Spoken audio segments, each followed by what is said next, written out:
Morning.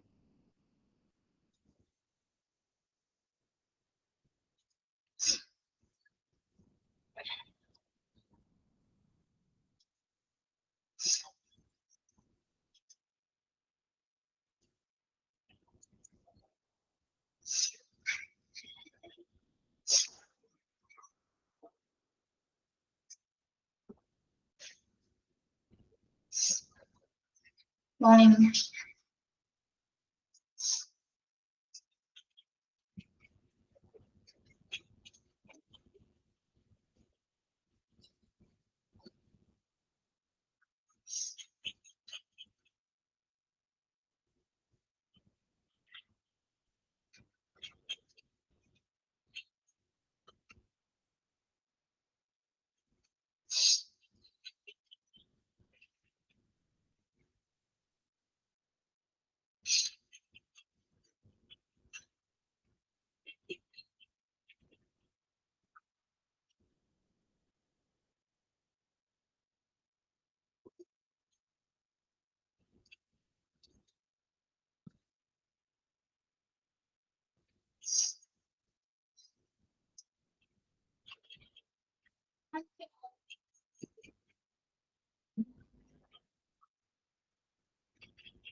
Morning.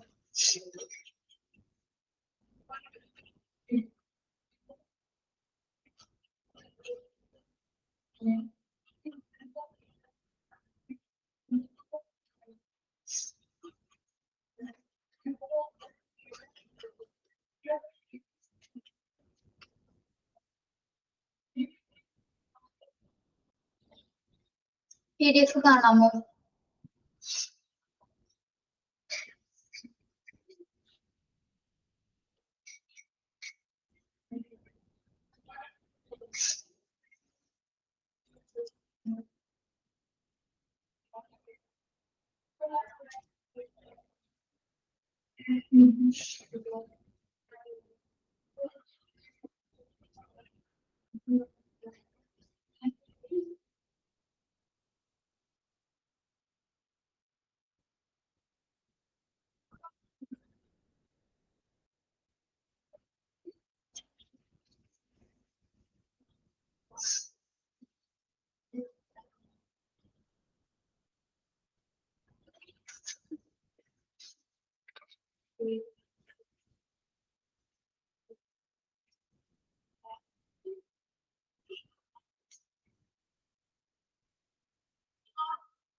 Okay, good morning, Joy.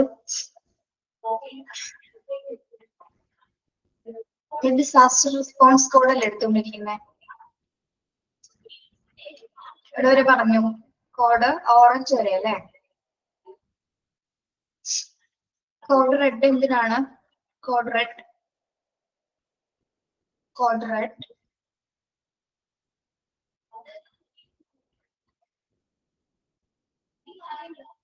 yes. In RAISE protocol, C stand for RAISE protocol. C എന്തിനെയാണ് സൂചിപ്പിക്കുന്നത്?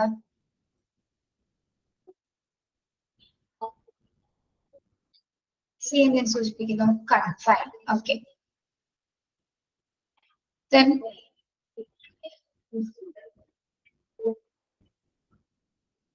when an infant missing, ഏത് തരം response കോഡാണ് നമ്മൾ ഉപയോഗിക്കുന്നത്? ഇൻഫാന്റിന് അല്ലെങ്കിൽ ചൈൽഡ് സീന്? Code pink. Okay.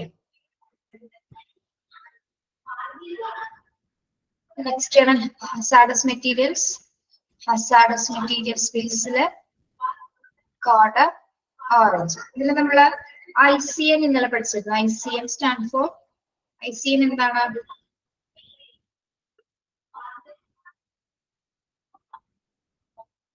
ICN infection control nurse. Okay, very good. Next വന്ന കോഡ് ബ്ലൂ ആണ് കേട്ടോ. Code blue cardiac or respiratory arrest. Cardiac respiratory arrest ഉണ്ടാവുന്ന സമയത്താണ് നമ്മൾ കോഡ് ബ്ലൂ പുറപ്പെടുവിക്കുന്നത്. Okay. Report by dialing emergency operator number 6664 begin CPR and the ACLS protocol. Remove visitors from the area or room. Okay. അപ്പോ ഈ code blue initiate ചെയ്ത് കഴിഞ്ഞാൽ എന്താണ്? Emergency operator number 6664 എന്ന നമ്പറിലാണ് നമ്മളത് ഇതിന്റെ പ്രോട്ടോകോൾസ് ആരംഭിക്കാൻ വേണ്ടി ഇൻഫോം ചെയ്യേണ്ടത്. CPR അല്ലെങ്കിൽ ACL. CPR എന്താണെന്ന് അറിയാലോ? Cardio pulmonary resuscitation. ACLS എന്ന് പറയുന്നത് എന്താണ്? Advance cardiac life support. അറിയാത്തവര് നോട്ട് ചെയ്യാം കേട്ടോ. Advance cardiac life support, ACLS. പഠിച്ചിട്ടുണ്ടാവല്ലോ ടെർമിനോളജിയിൽ അല്ലെ? ACLS അബ്രിവേഷൻ പഠിച്ചിട്ടുണ്ടാവല്ലോ ഇല്ലേ? പഠിച്ചിട്ടില്ല? Advance cardiac life support. അപ്പോ ഈ കാർഡിയാക് കോഡ് ബ്ലൂ ഇനീഷ്യേറ്റ് ചെയ്ത് കഴിഞ്ഞു കഴിഞ്ഞാൽ നമ്മള് അതാണ് CPRന്റെ അല്ലെങ്കിൽ അഡ്വാൻസ് കാർഡിയാക് ലൈഫ് സപ്പോർട്ടിന്റെ പ്രൊസീജിയേഴ്സ് പ്രോട്ടോകോൾസുകൾ ആരംഭിക്കുന്നു. അതോടൊപ്പം തന്നെ എന്താണ്? അതുപോലെ വിസിറ്റേഴ്സിനെല്ലാം റിമൂവ് ചെയ്യുന്നു. ആ ഏരിയയിലുള്ള എല്ലാ വിസിറ്റേഴ്സിനും എന്താണ്? റിമൂവ് ചെയ്യുന്നു. ഓക്കെ. അതിനുശേഷം ഫോളോ കോഡ് ബ്ലൂ പോളിസീസ്, അതായത് ബ്ലൂ കോഡ് ബ്ലൂവുമായി ബന്ധപ്പെട്ട് വന്നിരിക്കുന്ന എല്ലാ പ്രൊസീജിയേഴ്സും അവിടെ തന്നെ എന്താണ് ഫോളോ ചെയ്യുന്നു. ദെൻ പ്രൊസീജിയേഴ്സ് അവിടെ സ്റ്റാർട്ട് ചെയ്യുന്നു. Then send phlebotomy. എന്താണ് സെൻഡ് ഫിലബോട്ടമി എന്ന് പറയുന്നത്? And ECG services. ഫിലബോട്ടമി എന്ന് പറയുന്ന ആരെയാണ് ഫിലബോട്ടമീസ് എന്ന് പറയുന്നത്? എന്ത് കളക്ട് ചെയ്യാൻ വരുന്നവരാണ് ഫിലബോട്ടമി എന്ന് പറയുന്നത്? എന്ത് കളക്ട് ചെയ്യാനാണ് വരുന്നത്? ബ്ലഡ് കളക്ട് ചെയ്യാൻ വരുന്ന ആൾക്കാരെയാണ് നമ്മൾ ഫിലബോട്ടമി എന്ന് പറയുന്നത് കേട്ടോ. Okay, yes. അതേപോലെ തന്നെ ECG സർവീസസ് ഉള്ളവർ. അപ്പോൾ ഈ കോഡ് ബ്ലൂ ഇനീഷ്യേറ്റ് ചെയ്ത് കഴിഞ്ഞു കഴിഞ്ഞാൽ എന്താണ്?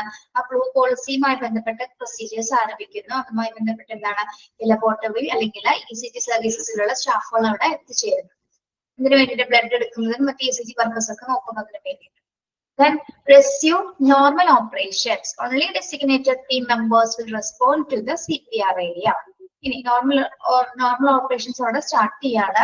ദെൻ ഈ ഒരു ഏരിയയിൽ നമുക്ക് ഡെസിഗ്നേറ്റഡ് ആയിട്ടുള്ള മെമ്പേഴ്സ് മാത്രം മതിയായിരിക്കും. അതായത് ഈ കാർഡിയാക് അറസ്റ്റ് നടക്കുന്ന സമയത്ത് അവിടെ ഡെസിഗ്നേറ്റ് ചെയ്തിരിക്കുന്ന സ്റ്റാഫുകൾ മാത്രമായിരിക്കണം ആ ഒരു CPR ഏരിയയിൽ ഉണ്ടാകുന്നത്. ഓക്കെ. കോഡ് ബ്ലൂവിന്റെ പ്രോട്ടോകോൾസ് വളരെ സിമ്പിൾ ആണ്, പക്ഷെ ഏറ്റവും ക്രിട്ടിക്കൽ കണ്ടീഷൻ തന്നെയാണ് അല്ലെ?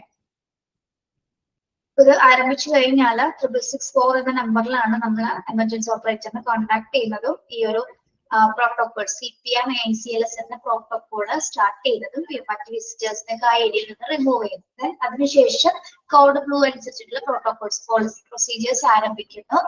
ബ്ലഡ് എടുക്കുന്നതിനും മറ്റ് ECG എടുക്കുന്നതിനും വേണ്ടിയിട്ടുള്ള സർവീസ് സ്റ്റാഫുകളെ കൊണ്ടുവരുന്നു. ഈ ഒരു ഏരിയയിൽ നമുക്ക് എന്താണ്? ഡെസിഗ്നേറ്റഡ് ആയിട്ടുള്ള ടീം മെമ്പേഴ്സ് മാത്രം അവൈലബിൾ ആയിട്ടുണ്ടായാൽ റെസ്പോണ്ട് ചെയ്യാനായിട്ടുണ്ടായാൽ മാത്രം മതി. ഓക്കെ, മനസ്സിലായോ കോഡ് ബ്ലൂ?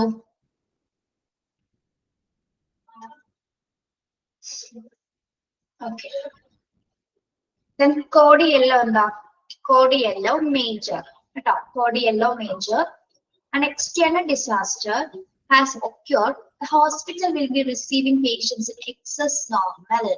എന്താണ് എക്സ്റ്റേണൽ ഡിസാസ്റ്റർ? നമ്മൾ പഠിച്ചിട്ടുണ്ട് ഫസ്റ്റ് തുടങ്ങിയപ്പോ എക്സ്റ്റേണലും ഇന്റേണലും കാറ്റഗറൈസ് ചെയ്ത് പഠിച്ചിട്ടുണ്ട് അല്ലെ? എക്സ്റ്റേണൽ ഡിസാസ്റ്റേഴ്സിൽ വരുന്ന ഏതൊക്കെയാണ്? എക്സ്റ്റേണൽ ഡിസാസ്റ്ററിൽ വരുന്നത്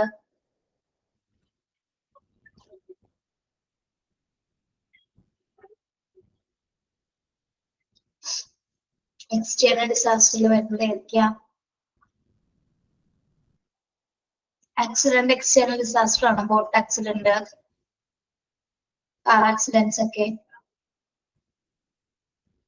യെസ്. ഓക്കെ, നമുക്കറിയാം ഒരു ആക്സിഡന്റ് സംഭവിക്കുന്ന സമയത്ത് പ്രത്യേകിച്ച് എന്താണ് ഇപ്പോ നേരത്തെ പറഞ്ഞ പോലെ എന്താണ് ഓട്ടോമൊബൈൽ കോംപ്ലക്സ് ഡിസാസ്റ്റേഴ്സ് അല്ലെങ്കിൽ അത്തരം ആക്സിഡന്റ്സ് ആണെങ്കിൽ എന്താണ് നമുക്കറിയാം ഒത്തിരി പേഷ്യൻസ് അല്ല ആ ഒരു സമയത്ത് എക്സസീവ് നോർമൽ പേഷ്യൻസിനേക്കാൾ കൂടുതലായി എർത്ത് കേക്ക് വരുന്നുണ്ട്. ഓക്കെ, അത്തരം സിറ്റുവേഷൻസിൽ എന്താണ് നമ്പർ ഓഫ് പേഷ്യൻസിന്റെ എണ്ണം കൂടുതലായിരിക്കും. ഓക്കെ, അപ്പോ ആ ഒരു സമയത്ത് അത്തരത്തിലുള്ള എക്സ്റ്റേണൽ ഡിസാസ്റ്റേഴ്സ് സംഭവിക്കുന്ന സമയത്താണ് നമ്മൾ കോഡ് യെല്ലോ പുറപ്പെടുവിക്കുന്നത്. Okay, locate and follow emergency action plans manual. Then എന്താണ് എമർജൻസി ആക്ഷൻ പ്ലാൻസ് അനുസരിച്ചിട്ടുള്ള രീതി, ആ മാനുവൽ പ്ലാൻ അനുസരിച്ചിട്ടുള്ള കാര്യങ്ങൾ നമ്മൾ ആ ഒരു സമയത്ത് സ്റ്റാർട്ട് ചെയ്യുന്നു. അപ്പോൾ learning of an alert, all departments should active their department specific disaster plan as outlined in the hospital emergency procedure manual. അപ്പൊ ഇത്തരം ഒരു എർത്ത് കേക്കോ അത്ര ഡിസാസ്റ്റേഴ്സ് ഉണ്ടായെന്ന് വിചാരിക്കാം. അപ്പൊ നമുക്കറിയാം എല്ലാ ഏരിയാസിലും നമ്മൾ എന്ത് കൊടുത്തിട്ടുണ്ട്, എല്ലാ ഡിപ്പാർട്ട്മെന്റ്സിലും നമ്മൾ എന്താണ് കൊടുത്തിട്ടുള്ളത്, ഡിസാസ്റ്റർ മാനുവൽ കൊടുത്തിട്ടുണ്ട് അല്ലെ. ഡിസാസ്റ്റർ ആ ഒരു സമയത്ത് നടത്തേണ്ട പ്ലാൻസുമായി ബന്ധപ്പെട്ടുള്ള പ്രൊസീജിയേഴ്സുമായി ബന്ധപ്പെട്ടുള്ള ഡിസാസ്റ്റർ മാനുവൽ നമ്മൾ എല്ലാ ഏരിയാസിലേക്കും കൊടുത്തിട്ടുണ്ട്, എല്ലാ ട്രീറ്റ്മെന്റ് ഏരിയാസിലും കൊടുത്തിട്ടുണ്ട്. അപ്പൊ ആ ഏരിയാസിൽ എന്ത് ചെയ്യണം, അതുമായി ബന്ധപ്പെട്ടത് ആക്ടിവേറ്റ് ചെയ്യുക അല്ലെ. ഓക്കെ, ദെൻ ആക്ടിവേറ്റ് ചെയ്തതിനു ശേഷം അതായത് ആ എമർജൻസി പ്രൊസീജിയേഴ്സ് അവിടെ സ്റ്റാർട്ട് ചെയ്യുന്നു. CMO should report to the emergency operator center in charge located in the nursing administration 184. ഈ നമ്പർ നോട്ട് ചെയ്യണ്ട കേട്ടോ, കുഴപ്പമില്ല, നമ്പർ വിട്ടേക്കും. ഇനി എല്ലാ ഡിപ്പാർട്ട്മെന്റ്സിലും എന്താണ് എമർജൻസി പ്രൊസീജിയേഴ്സ് ആരംഭിച്ചു. ഇനി വരുന്ന എന്താണ്, CMO should report to the emergency operations center. CMO ആയിരിക്കും എമർജൻസി ഓപ്പറേഷൻ സെന്ററിൽ അല്ലെങ്കിൽ ഇൻചാർജ് ഉള്ള ആരാണോ അദ്ദേഹം എന്ത് ചെയ്യുന്നു, ഇതുമായി ബന്ധപ്പെട്ടുള്ള റിപ്പോർട്ട്സുകള് അറേഞ്ച് ചെയ്യുന്നു. Then locate in the nursing administration. അതോടൊപ്പം തന്നെ എന്താണ് CMO ആരാണെന്ന് അറിയാലോ. CMO ആരാണ്, CMO ഫംഗ്ഷൻ എന്താണ്, CMOന്റെ പഠിച്ചിട്ടുണ്ടല്ലോ, ചീഫ് മെഡിക്കൽ ഓഫീസർ. അപ്പൊ അദ്ദേഹം എന്താണ് ഒരു നഴ്സിംഗ് അഡ്മിനിസ്ട്രേഷൻ ഭാഗത്തോ അല്ലെങ്കിൽ എമർജൻസി ഓപ്പറേഷൻ സെന്ററിലോ കൃത്യമായിട്ട് എന്താണ് അദ്ദേഹം റിപ്പോർട്ട് ചെയ്തിട്ടുണ്ടായിരിക്കുന്നത്. ഈ അടിയന്തര ഓപ്പറേഷൻ നടത്തുന്നതിന് വേണ്ടിയിട്ട് CMO ലൊക്കേറ്റ് ചെയ്തിട്ടുണ്ടായിരിക്കണം. ഓക്കെ, നഴ്സിംഗ് അഡ്മിനിസ്ട്രേഷനിലോ അല്ലെങ്കിൽ എമർജൻസി ഓപ്പറേഷൻ സെന്ററിലോ CMO ലൊക്കേറ്റ് ചെയ്തിട്ടുണ്ടായിരിക്കണം. ദെൻ അതിനുശേഷം check over all status of the ER department such as facilities, supplies and assess staff needs.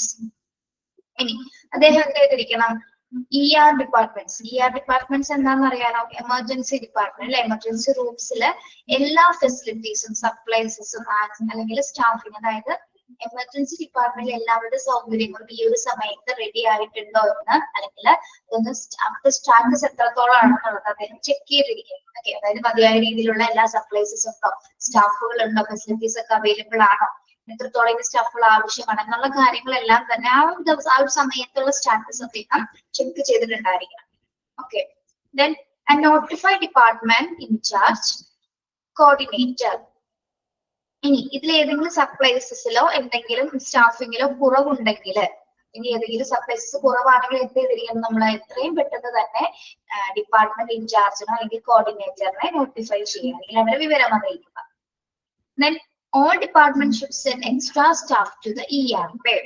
All departments, അതായത് ഹോസ്പിറ്റലിലെ മറ്റെല്ലാ ഡിപ്പാർട്ട്മെന്റ്സിലും ഇപ്പൊ സ്റ്റാഫുകൾ കുറവാണെങ്കിൽ മറ്റ് ഡിപ്പാർട്ട്മെന്റ്സിലെ സ്റ്റാഫുകൾ നമ്മൾ എങ്ങോട്ടേക്കാണ് വിടേണ്ടത്, ER-ലേക്ക് അല്ലെങ്കിൽ എമർജൻസി റൂമിലേക്ക് അവരെ വിട്ടയക്കേണ്ടതാണ്. ഓക്കെ, അതായത് ഈ ER-ന്റെ സ്റ്റാറ്റസ് വിലയിരുത്തുന്ന സമയത്ത് അവിടെ എന്തെങ്കിലും ഫെസിലിറ്റീസോ സ്റ്റാഫുകളോ കുറവാണെങ്കിൽ എത്രയും പെട്ടെന്ന് നമ്മൾ ഡിപ്പാർട്ട്മെന്റ് ഇൻചാർജറിനെ വിവരം അറിയിക്കുക. അതോടൊപ്പം തന്നെ എന്താണ് എല്ലാ ഡിപ്പാർട്ട്മെന്റ്സിൽ നിന്നുള്ള സ്റ്റാഫുകളെ നമ്മൾ ER ബേയിലേക്ക് കൊണ്ടുവരേണ്ടതാണ്. ഇത് എന്തിനു വേണ്ടിയിട്ടാണ്, നമ്പർ ഓഫ് പേഷ്യൻസിന്റെ എണ്ണം കൂടിയത് കൊണ്ട് തന്നെ അവരെ കൈകാര്യം ട്രീറ്റ് ചെയ്യുന്നതിന് വേണ്ടിയിട്ട് ആവശ്യത്തിലധികം സ്റ്റാഫുകൾ ഇവിടെ ആവശ്യമാണ്. അതിനാൽ തന്നെ എന്താണ് എല്ലാ ഡിപ്പാർട്ട്മെന്റ്സിലും എന്ത് ചെയ്തിരിക്കണം, അവരുടെ സ്റ്റാഫുകളെ ER ബേയിലേക്ക് കൊണ്ടുവരേണ്ടതാണ്. മനസ്സിലായോ ഈ ഒരു ഭാഗം?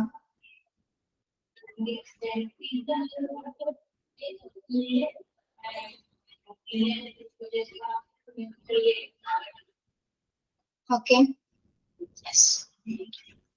As designated staff array, each person with a role in the emergency manual plan will receive a job action sheet. All other duty staff not otherwise assigned to ER positions should remain in their department and maintain normal operations. Okay. ഇനി ഇവിടെ പറയുന്നത് designated സ്റ്റാഫുകൾ, അതായത് അടിയന്തര ജോലികൾ നിയോഗിക്കപ്പെടാൻ designated സ്റ്റാഫ്സുകൾ അറിവ് ചെയ്ത് കഴിഞ്ഞാൽ ഓരോരുത്തർക്കും എന്താണ് ER-മായി ബന്ധപ്പെട്ടവർക്ക് ഓരോരുത്തർക്കും സ്പെസിഫിക് ആയിട്ടുള്ള, അതായത് ഓരോ ഡിസാസ്റ്റർ പ്ലാനിൽ എന്ത് കൊടുത്തിട്ടുണ്ടായിരിക്കും, അവർ എന്തൊക്കെയാണ് ചെയ്യേണ്ടത് എന്നതിനെ പറ്റിയുള്ള അവരുടെ റോൾസുകൾ കൊടുത്തിട്ടുണ്ടായിരിക്കും. അതിനാണ് ആ ജോബ് ആക്ഷൻ ഷീറ്റ് എന്ന് പറയുന്നത്. അതായത് ഓരോ സ്റ്റാഫും ഏതൊക്കെ സ്പെസിഫിക് ഡ്യൂട്ടീസ് ആണ് കൈകാര്യം ചെയ്യേണ്ടത്, അതിനനുസരിച്ച് എന്ത് ചെയ്തിരിക്കണം, അത് അവർ സ്റ്റാർട്ട് ചെയ്യണം. ഇനി all other on duty staff not otherwise assigned to ER position should remain in their department and maintain normal operations. ഇനി ഇത് എങ്ങനെയുള്ളവർ മാത്രമാണ് ഈ ജോബ് ഷീറ്റിലുള്ള വർക്കുകൾ ചെയ്യുന്നത്? ഡെസിഗ്നേറ്റ് ചെയ്തിരിക്കുന്ന സ്റ്റാഫുകൾ, അതായത് നിയോഗിക്കപ്പെട്ട സ്റ്റാഫുകൾ മാത്രം എന്ത് ചെയ്താൽ മതി, എമർജൻസി മാനുവൽ പ്ലാനിൽ അനുസരിച്ചിരിക്കുന്ന ഡ്യൂട്ടീസ് അല്ലെങ്കിൽ അവരുടെ റോൾസുകൾ ചെയ്താൽ മതി. ബാക്കിയുള്ള സ്റ്റാഫുകൾ എന്ത് ചെയ്യണം, അതർ ഓൺ ഡ്യൂട്ടി സ്റ്റാഫുകൾ എന്ത് ചെയ്തിരിക്കണം, അവർക്ക് അസൈൻ ചെയ്തിരിക്കുന്ന ജോലി എവിടെയാണ് അല്ലെങ്കിൽ അവരുടെ ഡിപ്പാർട്ട്മെന്റ്സിൽ അവർക്ക് അവരുടെ ജോലികൾ തുടരാവുന്നതാണ്.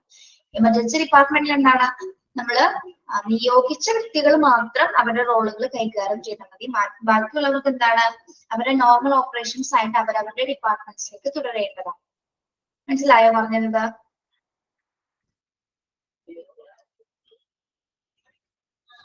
കൺഫ്യൂഷൻ ഉണ്ടോ?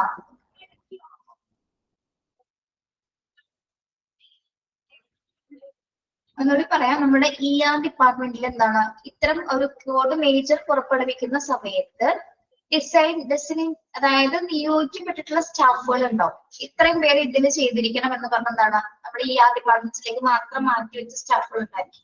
അവര് മാത്രം എന്താണ് ആ എമർജൻസി പ്ലാൻ അനുസരിച്ച് അല്ലെങ്കിൽ ആ ജോബ് ആക്ഷൻ ഷീറ്റ് അനുസരിച്ചിട്ടുള്ള അവർക്ക് മാത്രം ആ ജോബ് ആക്ഷൻ ഷീറ്റ് കൊടുത്തിട്ടുണ്ടായിരിക്കും, എന്തൊക്കെ ജോലികൾ അവർ ചെയ്യണമെന്ന് പറഞ്ഞിട്ട്. അപ്പൊ അവര് മാത്രം ER ഡിപ്പാർട്ട്മെന്റിൽ തുടർന്നാൽ മതി.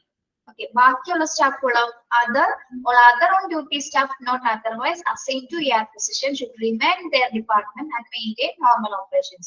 ബാക്കിയുള്ള സ്റ്റാഫുകൾ, അതായത് ഇതിൽ നിയോഗിക്കപ്പെടാത്ത സ്റ്റാഫുകൾക്ക് അവരുടെ ഡിപ്പാർട്ട്മെന്റിലുള്ള നോർമൽ പ്രവർത്തനങ്ങൾക്ക് അവർക്ക് തുടരാവുന്നതാണ്. അത് തന്നെ ചെയ്താൽ മതി, അല്ലാതെ ഇങ്ങോട്ടേക്ക് വരേണ്ട ആവശ്യമില്ല. അതായത് ആവശ്യത്തിനനുസരിച്ച് നമ്മൾ സ്വീകരിക്കും, അല്ലാതെ നിയോഗിക്കപ്പെട്ടവര് മാത്രം ഈ ഒരു സമയത്ത് എമർജൻസി ഡിപ്പാർട്ട്മെന്റിൽ ഉണ്ടായാൽ മതി. ഓക്കെ, മനസ്സിലായോ?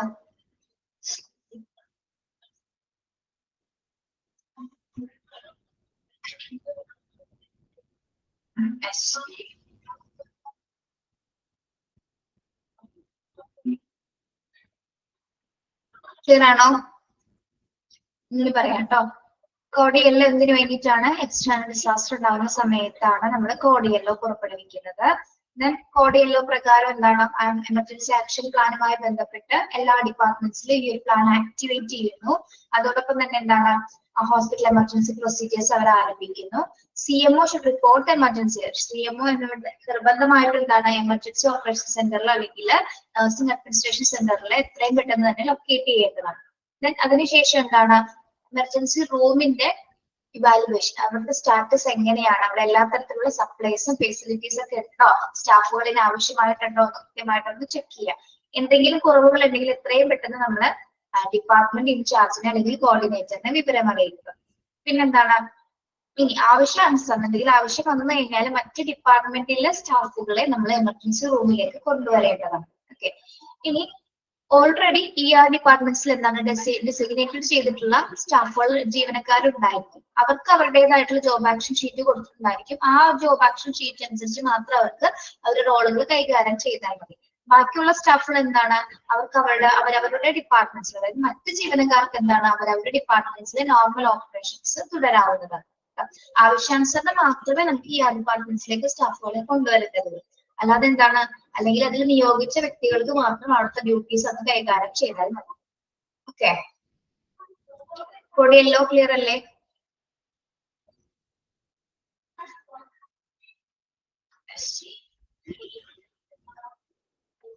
Then code violet. Next one, code violet.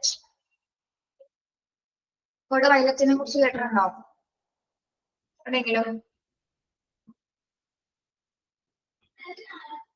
ഇല്ല.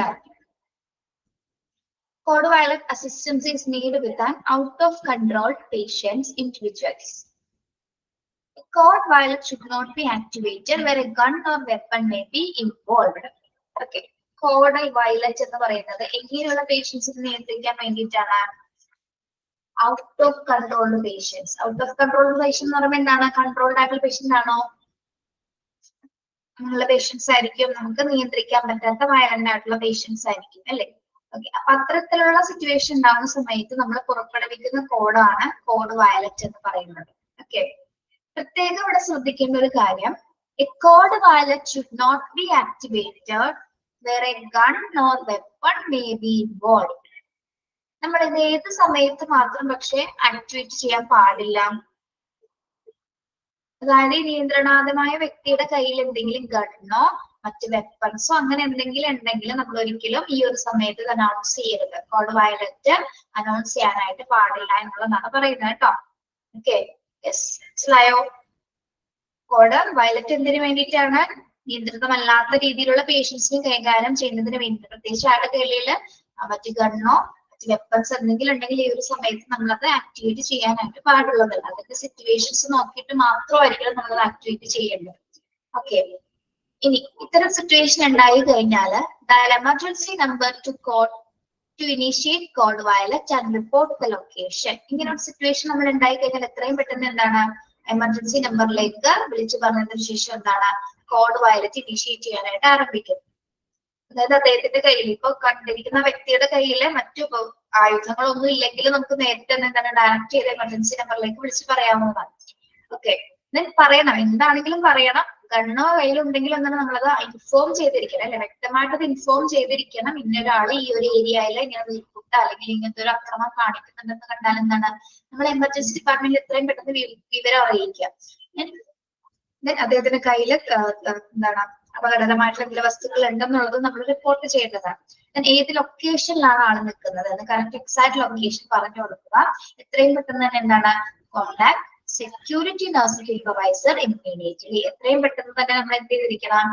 സെക്യൂരിറ്റി നഴ്സിംഗ് സൂപ്പർവൈസറിനെ ഇമ്മീഡിയറ്റ് ആയിട്ട് തന്നെ ഇൻഫോം ചെയ്യേണ്ടതാണ്. ഓക്കെ. യെസ്. ഇനി നമ്മൾ ഇൻഫോം ചെയ്തതിനു ശേഷം do not attempt to control the out of control individual. നമ്മൾ ഒരിക്കലും പെട്ടെന്ന് തന്നെ എന്താണ് അയാളെ അപ്രോച്ച് ചെയ്യാനായിട്ട് പാടില്ല. എന്തുകൊണ്ടാണ് പെട്ടെന്ന് അപ്രോച്ച് ചെയ്യുന്നത് പറയുന്നത്? പെട്ടെന്ന് അറ്റംപ്റ്റ് എടുക്കരുത്. നമ്മളെ പെട്ടെന്ന് നിയന്ത്രിക്കാനൊന്നും നമുക്ക് ചിലപ്പോൾ സാധിക്കും. ചിലപ്പോൾ നമ്മളുടെ ജീവൻ തന്നെ അപകടത്തിലായേക്കാം അല്ലെ? പെട്ടെന്നൊക്കെ ഒരു ചാടിക്കേറിയുള്ള ഒരു അറ്റാക്കില് ചിലപ്പോൾ അയാൾ അനിയന്ത്രിതമായിട്ട് ബിഹേവ് ചെയ്യുകയാണെങ്കിൽ എന്താണ് കൺട്രോൾ ചെയ്യുന്ന ആളുടെ ലൈഫ് പോലും ചിലപ്പോൾ നഷ്ടമായേക്കാം. ഒരിക്കലും നമ്മളത് ഡയറക്റ്റ് ആയിട്ട് പെട്ടെന്ന് ചെയ്യരുത്. ഒരു സെക്യൂരിറ്റി സ്റ്റാഫിന്റെ ഇൻസ്ട്രക്ഷൻസ് പ്രകാരം മാത്രം ഒരിക്കലും നമ്മളത് ചെയ്യേണ്ടത്. Okay. Security will provide instructions four responding person on the type of assistant required. നമ്മൾ വിളിച്ചു പറയുന്ന സമയത്ത് സെക്യൂരിറ്റി സ്റ്റാഫുകൾ അവിടെ ഇല്ലെങ്കിൽ അവർ പറയും ആൾ ഏത് പൊസിഷനിലാണ് നിൽക്കുന്നത്, ഏത് റൈറ്റ് സൈഡിലാണ് നിൽക്കുന്നത്, ഏത് ഡയറക്ഷൻസിലേക്കാണ് അദ്ദേഹത്തിന് മാറ്റാൻ പറ്റുന്നത് എന്നുള്ള രീതിയിൽ നമ്മൾ സിനിമയിലൊക്കെ കണ്ടിട്ടില്ലേ? അതുപോലെ അവർ ഡയറക്റ്റ് ഇങ്ങനെ ചോദിക്കും. അപ്പൊ അദ്ദേഹം നിർദ്ദേശങ്ങൾ പറയാം. അദ്ദേഹം എത്തുന്നത് വരെ എന്താണ് ഈ സെക്യൂരിറ്റി സ്റ്റാഫുകൾ എത്തുന്നത് വരെ നിർദ്ദേശങ്ങൾ പറഞ്ഞുകൊണ്ടിരിക്കും. അതിനനുസരിച്ചിട്ട് മാത്രമായിരിക്കണം ഇപ്പൊ നമ്മളാണെങ്കിലും അല്ലെങ്കിൽ അവിടെ ഏതെങ്കിലും ഒരു സ്റ്റാഫ് ആണെങ്കിലും എന്താണ് അതിന് അസിസ്റ്റ് ചെയ്യേണ്ടത്. ഓക്കെ. അദ്ദേഹം എത്തുന്നത് വരെ അദ്ദേഹത്തിന്റെ നിർദ്ദേശപ്രകാരം മാത്രമേ നമ്മൾ അവിടെ കാര്യങ്ങൾ ചെയ്യാൻ പാടുള്ളൂ. Do not confront the individuals with a weapon. പിന്നെ നമ്മൾ എന്ത് ചെയ്യാൻ പാടില്ല? വ്യക്തിയെ ഒരിക്കലും നമ്മൾ ആയുധം കൊണ്ട് നേരിടാനായിട്ട് പാടുള്ളതല്ല. ഓക്കെ. നമ്മൾ ആ സെക്യൂരിറ്റി പറയുന്ന നിർദ്ദേശങ്ങൾ അനുസരിച്ച് മാത്രം ഒരിക്കലും അവിടെ ചെയ്യേണ്ടത്. ഒരിക്കലും നമ്മളായിട്ട് എന്ത് ചെയ്യേണ്ടത്? ആയുധങ്ങൾ കൊണ്ട് അദ്ദേഹത്തിനെ കീഴടക്കാനായിട്ട് ശ്രമിക്കേണ്ടത്. ഓക്കെ. യെസ്. ഇപ്പൊ ഇവിടെ പറയുന്നത് code violet out of controlled ആയിട്ടുള്ള പേഷ്യൻസിനെ നിയന്ത്രിക്കുന്നതിന് വേണ്ടിയിട്ടാണ് നമ്മൾ അത്തരം സിറ്റുവേഷൻ ഉണ്ടാകുന്ന സമയത്താണ് അത് പുറപ്പെടുവിക്കേണ്ടത്. ഒരിക്കലും അദ്ദേഹത്തിന്റെ കയ്യില് ഗണ്ണോ വെപ്പൺസോ ഉണ്ടെങ്കിൽ ഒരിക്കലും നമ്മളിത് ഈ ഒരു കോഡ് പുറപ്പെടുവിക്കില്ല. ഇത് കണ്ട് ഇത്തരത്തിലുള്ള വ്യക്തികളെ കണ്ടു കഴിഞ്ഞാൽ എത്രയും പെട്ടെന്ന് നമ്മൾ എമർജൻസി നമ്പറിലേക്ക് കോൺടാക്ട് ചെയ്യുന്നു, കോഡ് വയലറ്റ് പുറപ്പെടുവിക്കുന്നു. അതോടൊപ്പം തന്നെ എന്താണ് സെക്യൂരിറ്റി നഴ്സിംഗ് സൂപ്പർവൈസറിന് ഇമ്മീഡിയറ്റ് ആയിട്ട് ഇൻഫോം ചെയ്യുന്നു. ഒരിക്കലും നമ്മൾ എന്താണ് നിയന്ത്രിതനായി നിൽക്കുന്ന ആ ഒരു വ്യക്തിയെ നിയന്ത്രിക്കാനായിട്ട് ശ്രമിക്കരുത്. പെട്ടെന്ന് തന്നെ അയാളെ പ്രൊവോക്ക് ചെയ്യാൻ അദ്ദേഹത്തിന് അദ്ദേഹത്തിനുമായിട്ട് നേരെ അപ്രോച്ച് ചെയ്ത് പോകരുത് ഒരിക്കലും. പ്രത്യേകിച്ചും സെക്യൂരിറ്റിയുടെ ഇൻസ്ട്രക്ഷൻസ് പ്രകാരം മാത്രം അത്തരം കാര്യങ്ങൾ അവിടെ ചെയ്യുക. പിന്നെന്താണ്, ഒരിക്കലും അദ്ദേഹത്തെ അല്ലെങ്കിൽ നേതൃദാതനായിട്ട് നിൽക്കുന്ന ഒരു വ്യക്തിയെ നമ്മുടെ ആയുധം കൊണ്ട് കീഴടക്കാനായിട്ട് ഒരിക്കലും ശ്രമിക്കരുത്. ഓക്കെ, അതാണ് അപകടകരമായിട്ടുള്ള സിറ്റുവേഷൻസിലേക്ക് പോകാനുള്ള സാധ്യതയാണ്. ഓക്കെ, കോഡ് വയലറ്റ് മനസ്സിലായോ?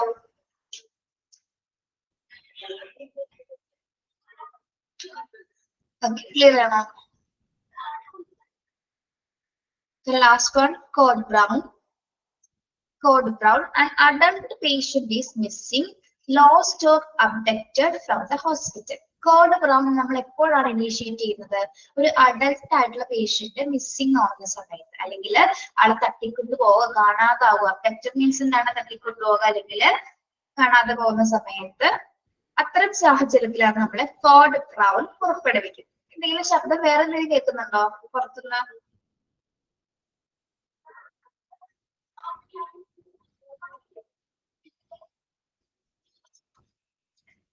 ഒന്നും കേൾക്കുന്നില്ലല്ലോ, ശബ്ദം വേറെ കേൾക്കുന്നുണ്ടോ? നിങ്ങൾക്ക് ക്ലാസ് ഡിസ്റ്റർബ് ആവുന്നില്ലല്ലോ?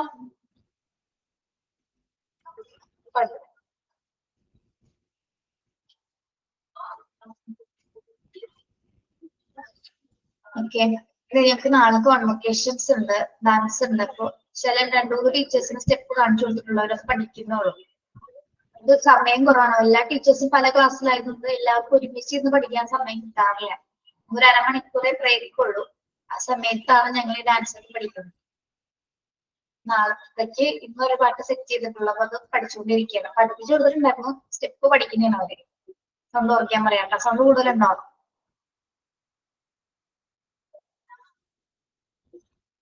ഭയങ്കര ശബ്ദമാണെങ്കിൽ പറയണോ കേട്ടോ? Okay, code brown, an adult patient is missing, lost or abducted from the hospital. Okay, adult patient missing ആണ് സമയത്തുള്ള പ്രൊസീജിയർ എങ്ങനെയാണെന്ന് നോക്കുക. When a patient missing from a patient care unit or outpatient clinic and it's suspected that patient has alerted. നമ്മുടെ patient ഏത് area എന്നാണെങ്കിലും എന്താണ്, പ്രത്യേകിച്ച് patient care യൂണിറ്റിൽ നിന്നോ അല്ലെങ്കിൽ ഔട്ട് പേഷ്യന്റ് ക്ലിനിക്കിൽ നിന്നോ അവിടെ നിന്ന് എവിടെയെങ്കിലും എന്താണ് പേഷ്യൻസ് ചിലപ്പോൾ എന്താണ് എലക്റ്റഡ് ആവണമെങ്കിൽ ഓടിപ്പോവുക അല്ലെങ്കിൽ തട്ടിക്കൊണ്ടുപോകുന്ന സിറ്റുവേഷൻസ് ഉണ്ടായി കഴിഞ്ഞാൽ എന്താണ് ലോസ്റ്റ് ആവേ, കാണാട്ടാവേ, എന്ത് സിറ്റുവേഷൻ, 3 ഒരേ സിറ്റുവേഷൻസ് തന്നെ ഉണ്ടാവും. എലക്ട് ആവുന്ന വെച്ചാല് എന്താണ് ഓടിപ്പോവുക, എലക്റ്റഡ് മീൻസ് ഓടിപ്പോവുക, അഫക്റ്റഡ് മീൻസ് തട്ടിക്കൊണ്ടുപോവുക, ലോസ്റ്റ് എന്ന് വെച്ചാൽ കാണാണ്ടാവുക. ഓക്കെ, ഫസ്റ്റ് ഓഫ് ഓൾ നമ്മൾ ആദ്യം ചെയ്യേണ്ടത് എന്താണ്, ഏത് യൂണിറ്റിൽ നിന്നാണ് അയാൾ കാണാതായിരിക്കുന്നത് ആ യൂണിറ്റിൽ നമ്മൾ എന്ത് ചെയ്യണം, ഒരു യൂണിറ്റ് സെർച്ച് ചെയ്യുക. ഓക്കെ, ആ യൂണിറ്റ് കംപ്ലീറ്റ് ആയത് എന്താണ് ഒന്ന് സെർച്ച് ചെയ്യുക. If the patient does not return, ask operator to initiate the code brown. അവിടെ കാണാണ്ടാവുന്ന സമയത്ത് നമ്മൾ എന്ത് ചെയ്യണം, ഏത് യൂണിറ്റിൽ നിന്നാണ് കാണാതായിരിക്കുന്നത് അവിടെ സെർച്ച് ചെയ്തതിനു ശേഷം അത്രയും സമയം നമ്മൾ നോക്കിയിട്ട് ആള് തിരിച്ചു വരുന്നില്ല, ആള് കാണുന്നില്ല എങ്കിൽ എന്താണ് എത്രയും പെട്ടെന്ന് നമ്മൾ ഓപ്പറേറ്ററെ വിളിച്ച് കോഡ് ബ്രൗൺ ഇനീഷ്യേറ്റ് ചെയ്യാനായിട്ട് ആവശ്യപ്പെടുന്നു. ഓക്കെ, അതിനുശേഷം എന്താണ് notify security and provide physical description of A patient, the clothing worn by the patient when last seen. നമ്മള് സെക്യൂരിറ്റി സ്റ്റാഫിനെ കൃത്യമായിട്ട് വിവരം അറിയിക്കുന്ന സമയത്ത് ആളെ കുറിച്ചിട്ടുള്ള ഒരു ഫിസിക്കൽ ഡിസ്ക്രിപ്ഷൻ കൊടുക്കണം അല്ലെ. നമ്മൾ ഒരാളെ കാണാതാവുമ്പോൾ ആളുടെ ഫിസിക്കൽ ഡിസ്ക്രിപ്ഷൻ കൊടുക്കൂലേ, ആളെങ്ങനെയാണ്, ആളെ ധരിച്ചിരിക്കുന്ന വസ്ത്രം ഏതാണ്, ഏത് ടൈപ്പ്, എങ്ങനെയാണ് കാണാനായിരിക്കുന്നത്, അയാളുടെ മൊത്തത്തിൽ പെട്ടെന്ന് തിരിച്ചറിയാൻ പറ്റുന്ന രീതിയിൽ ഒരു രൂപരേഖ നമ്മൾ പറഞ്ഞു കൊടുക്കണം അല്ലെ. ഓക്കെ, ലാസ്റ്റ് അദ്ദേഹത്തെ കണ്ടത് എവിടെയാണ്. ഓക്കെ, അത്തരം കാര്യങ്ങൾ പറഞ്ഞു കൊടുത്തതിന് ശേഷം എന്താണ് notify SMA on call guest relation manager. നമ്മള് സെക്യൂരിറ്റി സ്റ്റാഫിനോട് ഈ ഡിസ്ക്രിപ്ഷൻ പറഞ്ഞതിന് ശേഷം പിന്നെ ആരെയാണ് നമ്മൾ നോട്ടിഫൈ ചെയ്യേണ്ടത്, SMA. SMA എന്ന് പറയുന്നത് ആരെയാണ്, സർവീസ് മാനേജ്മെന്റ് അസിസ്റ്റന്റ് ആണ് കേട്ടോ. സർവീസ് മാനേജ്മെന്റ് അസിസ്റ്റന്റ് അല്ലെങ്കിൽ ഗസ്റ്റ് റിലേഷൻ മാനേജറിനെ നോട്ടിഫൈ ചെയ്യുക. Service management assistant SMA. Security സ്റ്റാഫിന് പറഞ്ഞതിന് ശേഷം ആരെയാണ് നോട്ടിഫൈ ചെയ്യേണ്ടത്, സർവീസ് മാനേജ്മെന്റ് അസിസ്റ്റന്റിനെ അല്ലെങ്കിൽ ഗസ്റ്റ് റിലേഷൻ മാനേജറിനെ വിവരം അറിയിക്കുക. ഓക്കെ, അപ്പോ അതിനുശേഷം എന്താണ് notify the patient's attending physician and our staff on call. ഇനി നമ്മൾ ആരെയാണ് വിവരം അറിയിക്കേണ്ടത്, ആ പേഷ്യന്റിനെ നോക്കുന്ന ഫിസിഷ്യനെ അല്ലെങ്കിൽ ഫിസിഷ്യന് വിവരം അറിയിക്കുക, അല്ലെങ്കിൽ സ്റ്റാഫ് ആണോ അദ്ദേഹത്തിന്റെ കൂടെ ഉണ്ടായിരുന്നവരെ വിവരം അറിയിക്കുക. നിർബന്ധമായിട്ട് നമ്മൾ അറ്റൻഡ് ചെയ്തിരുന്ന ഫിസിഷ്യനെയാണ് കോൾ ചെയ്ത് പറയേണ്ടത്. പിന്നെ അതിനുശേഷം എന്താണ്, notify the nursing supervisor on duty. ആ ഒരു സമയത്ത് ഡ്യൂട്ടിയിലുള്ള നഴ്സിംഗ് സൂപ്പർവൈസർ ആരാണോ അവരെ നോട്ടിഫൈ ചെയ്യുക. അതിനുശേഷം ഈ പേഷ്യന്റിന്റെ ഫാമിലിക്ക് വിവരം അറിയിക്കുക. Notify family as appropriate. The nursing supervisor will contact the administrator. അപ്പൊ നമ്മൾ പറഞ്ഞ നഴ്സിംഗ് അഡ്മിനിസ്ട്രേറ്റർ എന്ത് ചെയ്യും, സൂപ്പർവൈസർ എന്ത് ചെയ്യും, അഡ്മിനിസ്ട്രേറ്ററിനെ കോൺടാക്ട് ചെയ്യും. അഡ്മിനിസ്ട്രേറ്റർ ആരെയായിരിക്കും കോൺടാക്ട് ചെയ്യുന്നത്, administrator on call will contact police for the notification. Okay, അവിടെ ഒന്നുകൂടി ശ്രദ്ധിക്കണേ. യെസ്, നമ്മള് പേഷ്യന്റിനെ നോക്കിയ ഫിസിഷ്യനെ വിവരം അറിയിച്ചതിന് ശേഷം നഴ്സ് സൂപ്പർവൈസർ, അന്ന് ഡ്യൂട്ടിയിലുള്ള ആരാണോ സൂപ്പർവൈസർ അവരെ വിവരം അറിയിക്കുന്നു. അതിനുശേഷം ഫാമിലിനെ വിവരം അറിയിക്കുന്നു. ഫാമിലിനെ വിവരം അറിയിച്ച ശേഷം എന്താണ്, നഴ്സ് സൂപ്പർവൈസർ അഡ്മിനിസ്ട്രേറ്റർ ഈ ഒരു വിവരം അറിയിച്ചതിന് ശേഷം അഡ്മിനിസ്ട്രേറ്റർ ആണ് പോലീസിന് വിവരം അറിയിക്കുന്നത്. ഓക്കെ, മനസ്സിലായോ ഈ ഒരു പാരഗ്രാഫ്, ഈ ഒരു ലൈൻ മനസ്സിലായോ?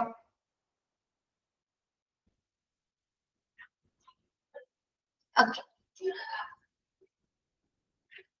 Then social work or nursing staff will assist the patient, family members and the staff during the crisis. ഈ ഒരു സമയത്ത് പേഷ്യൻസിന്റെ ഫാമിലിനെ അസിസ്റ്റ് ചെയ്യുന്നതിന് വേണ്ടിയിട്ട് ആ ഒരു സമയത്ത് നഴ്സിംഗ് സ്റ്റാഫ് അല്ലെങ്കിൽ സോഷ്യൽ വർക്ക് ചെയ്യുന്ന സ്റ്റാഫുകളായിരിക്കും ക്രിട്ടിക്കൽ സിറ്റുവേഷൻ അല്ലെങ്കിൽ ഈ ഒരു ക്രൈസിസ് നടന്ന സമയത്ത് അവർക്ക് ഒരു ആശ്വാസം എന്ന പോലെ അവരെ സപ്പോർട്ട് ചെയ്യും, ഫാമിലിനെ സപ്പോർട്ട് ചെയ്യുന്നതിന് വേണ്ടിയിട്ട് എന്താണ് സോഷ്യൽ വർക്ക് സ്റ്റാഫുകളോ നഴ്സിംഗ് സ്റ്റാഫുകളോ ആയിരിക്കും ആ ഒരു സമയത്ത് ഫാമിലിയുടെ കൂടെ ഉണ്ടായിരിക്കും. Okay, then upon locating the patient, notify the in-charge nurse and nursing supervisor that the patient has been located and describe the patient status. ഇനി നമ്മൾ ഈ ഒരു സമയത്ത് പേഷ്യന്റിനെ ലൊക്കേറ്റ് ചെയ്തു എന്ന് വിചാരിക്കാനോ, ആ പേഷ്യന്റിനെ നമ്മൾ എവിടെയെങ്കിലും വെച്ച് കണ്ടിട്ടുണ്ട്. അപ്പൊ കണ്ടെത്തിയ കഴിഞ്ഞാൽ ആദ്യം എന്താ ചെയ്യുന്നത്, നഴ്സിംഗ് ഇൻചാർജിനെ അല്ലെങ്കിൽ നഴ്സിംഗ് സൂപ്പർവൈസറിനെ നമ്മുടെ വിവരം അറിയിക്കുക. അത് ആളെ എവിടെയാണ് നമ്മൾ ലൊക്കേറ്റ് ചെയ്തിരിക്കുന്നത്, പേഷ്യന്റിന്റെ നില എങ്ങനെയാണ്, പേഷ്യന്റ് സ്റ്റാറ്റസ്, പേഷ്യന്റ് എന്തെങ്കിലും ഇപ്പൊ അപകടങ്ങളോ അങ്ങനെ എന്തെങ്കിലും സംഭവിച്ചിട്ടുണ്ടോ, ആളൊക്കെയാണെന്നുള്ള ഒരു ആ പേഷ്യന്റിന്റെ സ്റ്റാറ്റസ് നമ്മൾ അവർക്ക് പറഞ്ഞു കൊടുക്കുക.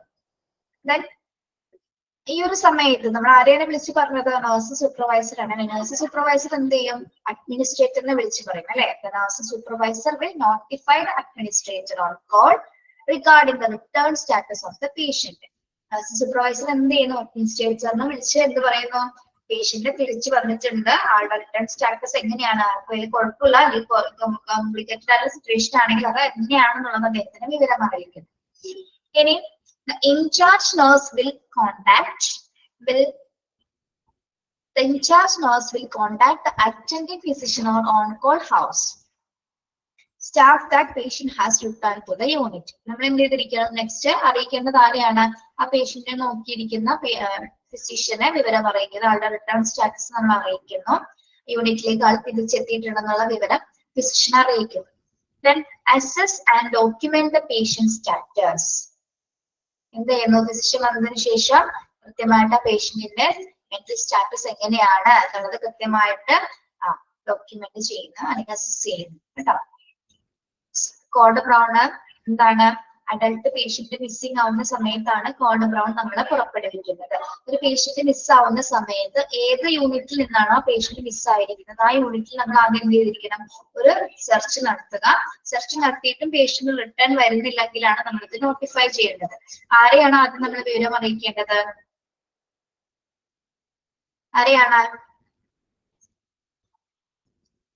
ആരെയാണ് വിവരം അറിയിക്കേണ്ടത്, ഓപ്പറേറ്റർ വിവരം അറിയിച്ച് കോഡ് ഇനീഷ്യേറ്റ് ചെയ്യാനായിട്ട് നമ്മൾ ആവശ്യപ്പെടുന്നു. പിന്നെ സെക്യൂരിറ്റി സ്റ്റാഫ് പറയുന്നത്, സെക്യൂരിറ്റി സ്റ്റാഫിന് നമ്മൾ എന്ത് പറഞ്ഞു കൊടുക്കണം, ഫിസിക്കൽ ഡിസ്ക്രിപ്ഷൻ പറഞ്ഞു കൊടുക്കണം അല്ലെ. ആളെങ്ങനെയാണ് കാണാനാണ്, ഏത് സമയത്ത് ലാസ്റ്റ് ആള് കണ്ടത് എവിടെയാണ് എന്നുള്ളൊരു ഡിസ്ക്രിപ്ഷൻസ് നമ്മൾ പറഞ്ഞു കൊടുക്കുക. അതിനുശേഷം നമ്മൾ ഗസ്റ്റ് റിലേഷൻ മാനേജറിനോ അല്ലെങ്കിൽ സർവീസ് അസിസ്റ്റന്റ് മാനേജറിനോ നമ്മൾ എന്ത് ചെയ്യും, നോട്ടിഫൈ ചെയ്യുന്നു. ഓക്കെ, അതിനുശേഷമാണ് പേഷ്യന്റിനെ അറ്റൻഡ് ചെയ്തിരിക്കുന്ന ഫിസിഷ്യനെ വിവരം അറിയിക്കുന്നത്. പിന്നെ അന്ന് ഡ്യൂട്ടിയിലുള്ള നഴ്സിംഗ് സൂപ്പർവൈസറിന് വിവരം അറിയിക്കുന്നു. ദെൻ ഫാമിലി മെമ്പേഴ്സിന് അവര് ഇൻഫർമേഷൻ കൊടുക്കുന്നു. അതോടൊപ്പം തന്നെ എന്താണ്, നഴ്സിംഗ് സൂപ്പർവൈസർ ആണ് അഡ്മിനിസ്ട്രേറ്ററെ കോൺടാക്ട് ചെയ്യുന്നത്, അഡ്മിനിസ്ട്രേറ്റർ ആണ് പോലീസിനെ അറിയിക്കുന്നത്. ഇനി ഈ ഒരു സമയത്ത് പാരന്റ്സിന് അല്ലെങ്കിൽ പേഷ്യൻസിന്റെ റിലേറ്റീവ്സിന് ഒരു ആശ്വാസം എന്നോണം ഒരു സപ്പോർട്ട് കൊടുക്കുന്നത് സോഷ്യൽ വർക്കേഴ്സും അല്ലെങ്കിൽ നഴ്സിംഗ് സ്റ്റാഫുകളും ആയിരിക്കും. ഓക്കെ, ഇനി പേഷ്യന്റ് ലൊക്കേറ്റ് ചെയ്തു തിരിച്ചു വന്നു എന്ന് പറഞ്ഞാല് നമ്മൾ കൃത്യമായിട്ട് എന്താണ് നഴ്സിംഗ് ഇൻചാർജിന് വിവരം അറിയിക്കുന്നു. പേഷ്യൻസ് തിരിച്ചു വന്നിട്ടുണ്ട്, പേഷ്യന്റിന്റെ റിട്ടേൺ സ്റ്റാറ്റസ് ആൾക്ക് വരെ കുഴപ്പമൊന്നുമില്ല എന്നുള്ളത് കൃത്യമായിട്ട് നോട്ടിഫൈ ചെയ്തിട്ട് അത് വിവരം അറിയിക്കുന്നു. ദെൻ അതോടൊപ്പം തന്നെ എന്താണ് നഴ്സിംഗ് സൂപ്പർവൈസർ അറിഞ്ഞ കാര്യങ്ങൾ അഡ്മിനിസ്ട്രേറ്ററിനെ അറിയിക്കുകയും അവരുടെ റിട്ടേൺ സ്റ്റാറ്റസിനെ കുറിച്ച് അറിയിക്കുകയും ഫിസിഷ്യനോട് കൃത്യമായിട്ട് അത് നോട്ടിഫൈ ചെയ്യുകയും പേഷ്യന്റിന്റെ മെന്റൽ സ്റ്റാറ്റസ് എത്രത്തോളം ഉണ്ടെന്നുള്ളത് അസസ് ചെയ്യുകയും ചെയ്യുന്നതോടുകൂടി കോഡ് ബ്രൗൺ അവസാനിക്കും കേട്ടോ. മനസ്സിലായോ code brown?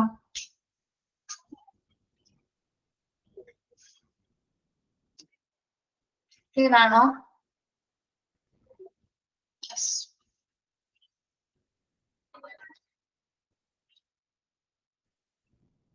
Okay. Code brown, an adult patient missing. Code violet, an out of control patients. Then code yellow, major and external disaster. Code blue, cardiac arrest. Code orange, hazardous materials spiller. Then code pink, child missing or infant missing. Then code red, fire. ഈ കോഡുകള് പേരുകൾ പഠിച്ചു വെക്കണം, ഏത് colour കോഡാണെന്നുള്ളത് പഠിച്ചു വെക്കണം കേട്ടോ. Okay, disaster എന്ന chapter completed ആണ് കേട്ടോ. റെസ്പോൺസ് കോഡ് നമ്മൾ നിർബന്ധമായിട്ട് പഠിക്കണം. ഏത് കോഡുകൾ എന്തിനെ സൂചിപ്പിച്ചിരിക്കുന്നതാണ് ഏറ്റവും ഇമ്പോർട്ടന്റ് ആയിട്ട് പഠിക്കേണ്ടത് കേട്ടോ. ഓക്കെ, വേറെ എന്തെങ്കിലും സംശയം ഉണ്ടോ? ഏത് ഭാഗത്ത് ഏതെങ്കിലും ഡിസാസ്റ്ററിൽ ഏതെങ്കിലും അറിയാത്ത ഭാഗങ്ങളുണ്ടോ?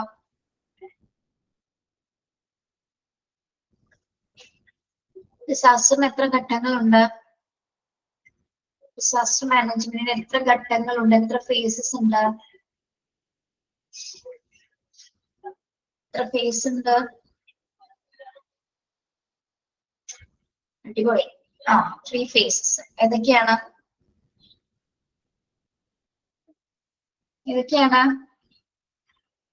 Pre disaster phase, post disaster phase and post disaster phase അല്ലെ? മറന്നു വരുന്നുണ്ടോ? മൊഡ്യൂൾ 3 എനിക്ക് എടുക്കാനുള്ള പോർഷൻസും കഴിഞ്ഞു കേട്ടോ. ഇല്ല, ഒരെണ്ണം കൂടി ഉണ്ട്. മെറ്റീരിയൽസ് മാനേജ്മെന്റ് മൊഡ്യൂൾ 3 ഞാൻ 4 നോക്കുന്നത് കേട്ടോ. മെറ്റീരിയൽസ് മാനേജ്മെന്റ് അത് എടുത്തിട്ടില്ലല്ലോ. അത്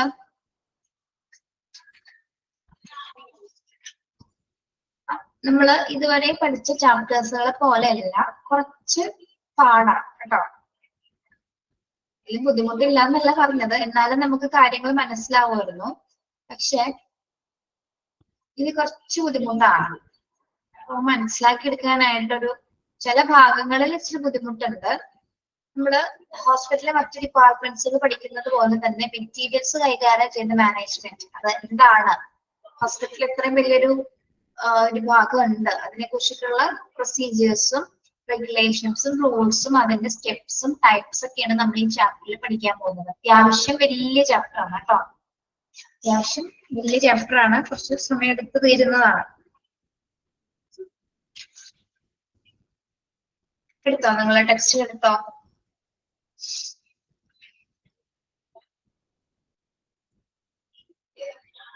തുടക്കമൊന്നും വലിയ കുഴപ്പമില്ലാന്ന് തോന്നുന്നു, പക്ഷെ നമ്മൾ പോകുന്നതിനനുസരിച്ച് കുറച്ച് ബുദ്ധിമുട്ടുകളുണ്ട്. നോക്കാം. Chapter 10, Materials Management.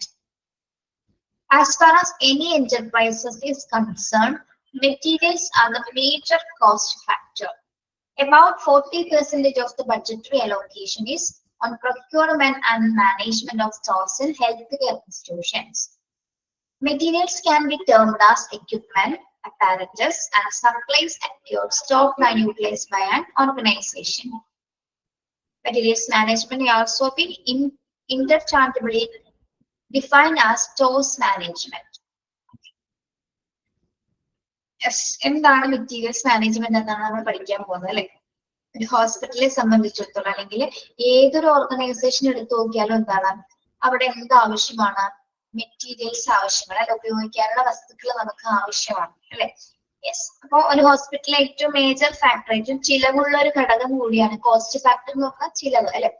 ചിലവുള്ള ഒരു മേജർ ആയിട്ടുള്ള ഒരു ഘടകമാണ് എന്ത്, മെറ്റീരിയൽസ് എന്ന് പറയുന്നത്. ഹോസ്പിറ്റലിനെ സംബന്ധിച്ചിടത്തോളം നിങ്ങളൊന്ന് ആലോചിച്ച് നോക്കിയേ, എത്രത്തോളം മെറ്റീരിയൽസ് നമുക്ക് വേണം, എത്രത്തോളം മെറ്റീരിയൽസ് വേണം,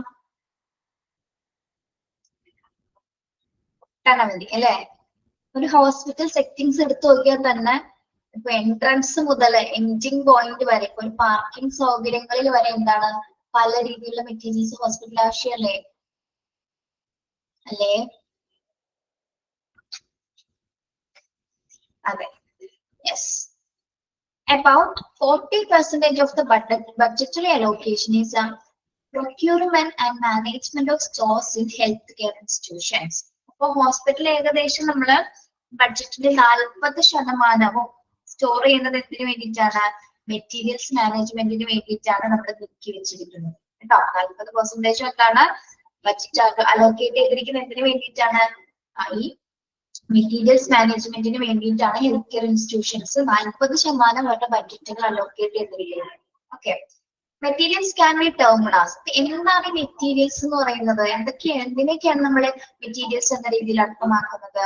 ഹോസ്പിറ്റലിനെ സംബന്ധിച്ചിടത്തോളം എക്യുപ്മെന്റ്സുകള്, അപ്പാരറ്റസുകൾ അല്ലെ, മറ്റുപകരണങ്ങള്, സപ്ലൈസുകള്, നമ്മൾ അതൊക്കെ സ്റ്റോക്ക് ചെയ്ത് യൂട്ടിലൈസ് ചെയ്യാൻ വേണ്ടി ആവശ്യത്തിനനുസരിച്ചിട്ട് സൂക്ഷിച്ചു വെക്കുന്ന, ഒരു ഓർഗനൈസേഷന് സൂക്ഷിച്ചു വെക്കുന്ന, അതായത് ഓർഗനൈസേഷന് ആവശ്യമായിട്ടുള്ള വസ്തുക്കളെയാണ് നമ്മൾ എന്ത് പറയുന്നത്, മെറ്റീരിയൽസുകൾ എന്ന് പറയുന്നത്. അതായത് അവിടെ എന്തൊക്കെ ഉപയോഗിക്കുന്നു അതെല്ലാം തന്നെ എന്താണ്, അവിടുത്തെ മെറ്റീരിയൽസ് ആണ്. Okay,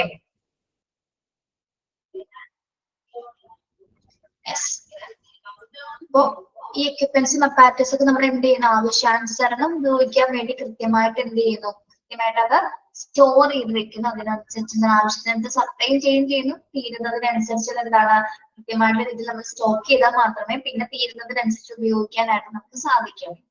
okay, yes. അപ്പൊ ഒന്നുകൂടി പറയാം, ഓരോ ഓർഗനൈസേഷനെ സംബന്ധിച്ച്, ഹോസ്പിറ്റലിനെ സംബന്ധിച്ചിടത്തോളം ഹോസ്പിറ്റലിലെ ഏറ്റവും മേജർ ഫാക്ടർ, കോസ്റ്റ് ഫാക്ടർ എന്ന ഏറ്റവും ചിലവുള്ള ഒരു ഘടകം എന്ന് പറയുന്നത് മെറ്റീരിയൽസ് മാനേജ്മെന്റ് ചെയ്യാന്നുള്ളത് തന്നെയാണ്. ഇനി അതോടൊപ്പം തന്നെ എന്താണ്, ഹോസ്പിറ്റലിൽ ഏറ്റവും നമ്മൾ ചെലവ് അലോക്കേറ്റ് ചെയ്തിരിക്കുന്നത്, ഒരു ഹോസ്പിറ്റലിന്റെ ബഡ്ജറ്റ് 40% അലോക്കേറ്റ് ചെയ്തിരിക്കുന്നത് എന്തിനു വേണ്ടിയിട്ടാണ്, മെറ്റീരിയൽസ് മാനേജ്മെന്റിന് വേണ്ടിയിട്ടാണ്. ഓക്കെ, ഇനി എന്തൊക്കെയാണ് ഈ മെറ്റീരിയൽസുകൾ എന്ന് പറയുന്നത്, എക്യുപ്മെന്റ്സുകൾ, അപ്പാരറ്റസ് ആൻഡ് സപ്ലൈസുകൾ, അതിനെയാണ് നമ്മള് എക്യുപ്മെന്റ് മെറ്റീരിയൽസുകൾ എന്ന് പറയുന്നത്. ആവശ്യാനുസരണം യൂട്ടിലൈസ് ചെയ്യാൻ വേണ്ടി നമ്മൾ കൃത്യമായിട്ട് സ്റ്റോർ ചെയ്ത് വെച്ചിരിക്കുന്നതിനാണ് അതിന്റെ മാനേജ്മെന്റ് എന്ന രീതിയിൽ അർത്ഥമാക്കുന്നത്. ഓക്കെ, ഇനി മെറ്റീരിയൽസ് മാനേജ്മെന്റിന് നമ്മള് വേറൊരു പേരിലും അറിയപ്പെടും. എന്ത് പേരാണ്, സ്റ്റോർ മാനേജ്മെന്റ്. മെറ്റീരിയൽ മാനേജ്മെന്റിന് പറയുന്ന മറ്റൊരു പേരാണ് എന്ത്, സ്റ്റോർസ് മാനേജ്മെന്റ്. അത് അണ്ടർലൈൻ ചെയ്യാം കേട്ടോ. Materials management may also be interchangeably defined as store management.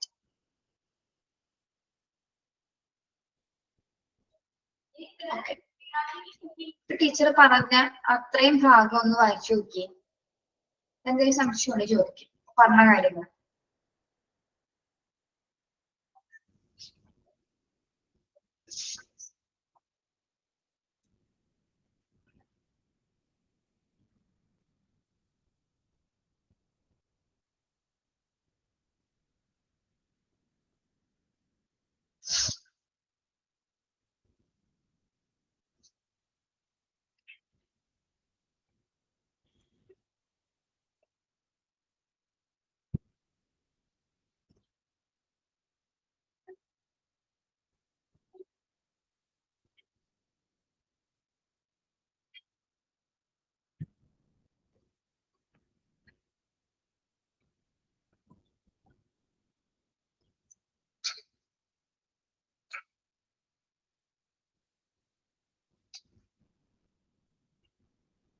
Clear ആണോ?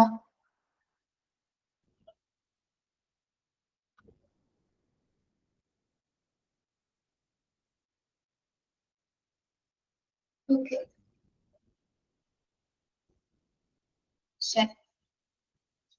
Housley has defined materials management as the supervision and control of goods, services, and equipment from acquisition to disposition, ഇവിടെ ഹൗസ്ലി അദ്ദേഹം define ചെയ്തിരിക്കുന്നത് materials മാനേജ്മെന്റിനെ define ചെയ്തിരിക്കുന്നത് എങ്ങനെയാണ്?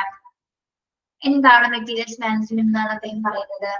Supervision and control of goods and services and equipment from acquisition to disposition. എന്താണ്, എങ്ങനെയാണ് define ചെയ്തിരിക്കുന്നത്? സാധനങ്ങള്, സേവനങ്ങള് എന്നിവയുടെ എല്ലാം തന്നെ എന്താണ്?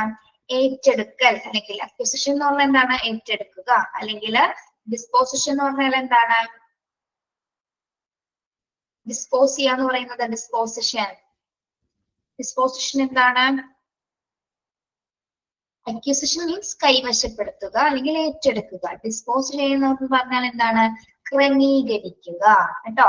യെസ്, അപ്പൊ സാധനങ്ങളുടെയും സേവനങ്ങളുടെയും കൈവശപ്പെടുത്തലോ അതിനെ ക്രമീകരിച്ചു കൊടുത്ത് മാനേജ് ചെയ്യുന്ന ഒരു പ്രക്രിയയാണ് മെറ്റീരിയൽസ് മാനേജ്മെന്റ് എന്നാണ് ഹൗസ്ലി അഭിപ്രായപ്പെടുന്നത്. ഓക്കെ, അദ്ദേഹം ഡിഫൈൻ ചെയ്യുന്നത് എന്താണ്? അതായത് നമ്മുടെ സാധനങ്ങളുടെയും സേവനങ്ങളെ അല്ലെങ്കിൽ ഉപകരണങ്ങളുടെ എല്ലാം തന്നെ കൈവശപ്പെടുത്തലും അല്ല അതിനെ ഏറ്റെടുക്കുകയും അതിലെ ഏറ്റെടുത്ത സാധനങ്ങൾ നമ്മൾ ക്രമീകരിക്കുകയും ചെയ്യുന്ന പ്രോസസ്സിനെയാണ് അദ്ദേഹം എന്ത് പറയുന്നത്?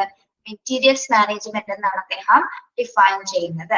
ഓക്കെ, അതായത് നമ്മൾ ഉപയോഗിക്കുന്ന ഗുഡ്സ് ആൻഡ് സർവീസസിന്റെ നിയന്ത്രിതമായ ഒരു അളവിൽ നമ്മൾ ഏതൊക്കെ സർവീസസ് ഉപയോഗിക്കുന്നുണ്ട്, ഏതൊക്കെ ഗുഡ്സ് ഉപയോഗിക്കുന്നുണ്ട്, അതിനെ നമ്മളൊരു കൺട്രോൾഡ് മാനറിൽ കൃത്യമായിട്ട് അതിനെ ഏറ്റെടുക്കുകയും അതിനനുസരിച്ച് ക്രമീകരിക്കുകയും ചെയ്യുന്ന ഒരു പ്രോസസ്സാണ് മെറ്റീരിയൽസ് മാനേജ്മെന്റ് എന്നാണ് ഹൗസ്ലി ഡിഫൈൻ ചെയ്യുന്നത്. ഓക്കെ, അതായത് ഒരു സാധനം ഏറ്റെടുക്കുന്നത് മുതൽ അതിനെ ക്രമീകരിക്കുന്നത് വരെയുള്ള ഒരു മാനേജ്മെന്റ്, അതിനെയാണ് നമ്മൾ മെറ്റീരിയൽസ് മാനേജ്മെന്റ് എന്ന് പറയുന്നതെന്നാണ് ഹൗസ്ലി ഡിഫൈൻ ചെയ്യുന്നത്. ഓക്കെ, ആ ഒരു പോയിന്റ് ഒന്ന് അണ്ടർലൈൻ ചെയ്യണം കേട്ടോ. ചോദിക്കാറുണ്ട്, ഡെഫിനീഷൻ തന്നിട്ടാണ് ചോദിക്കാറ് ഇത് ആരാണ് ഡിഫൈൻ ചെയ്തിരിക്കുന്നത് കേട്ടോ. മറ്റു ഡെഫിനീഷൻസ് മറ്റ് എന്താ പറയാ ബിസിനസ് കൗണ്ടേഴ്സിന്റെ പേരുകൾ ഉണ്ടായിരിക്കും. അതിൽ പ്രധാനപ്പെട്ട ഒരാൾ തന്നെയാണ് ഹൗസ്ലി എന്ന് പറയുന്നത് കേട്ടോ.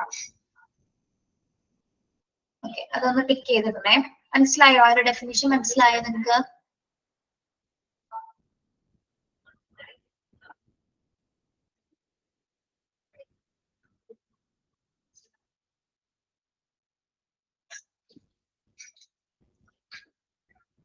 മനസ്സിലായോ?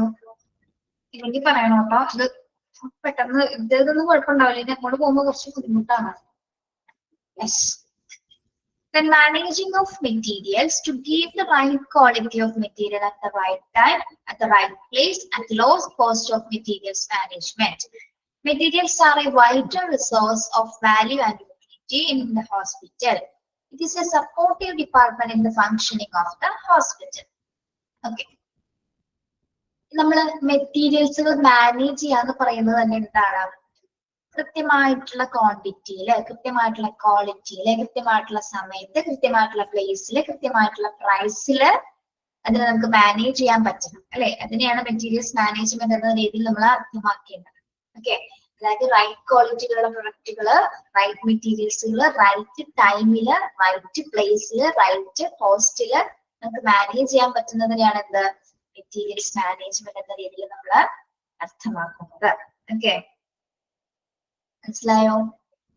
എന്താണ് റൈറ്റ് ക്വാളിറ്റി, റൈറ്റ് ക്വാണ്ടിറ്റി എന്ന് പറയുന്നത്?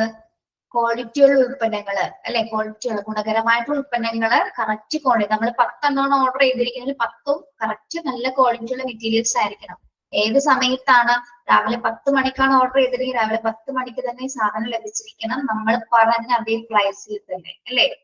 റൈറ്റ് പ്ലേസിൽ നമ്മൾ എവിടെയാണ് എത്തിക്കാൻ പറഞ്ഞിരിക്കുന്ന ആ പ്ലേസിൽ ഒരു സാധനം എത്തിക്കാം. അങ്ങനെയാണ് നമുക്ക് എന്ത് ചെയ്യാൻ പറ്റുന്നത്? മെറ്റീരിയൽസിനെ കറക്റ്റ് ആയിട്ട് ഒരു പ്രോപ്പർ മാനറിൽ മാനേജ് ചെയ്യാനായിട്ട് സാധിക്കും. ഓക്കെ, അത് മനസ്സിലായ ഒരു point?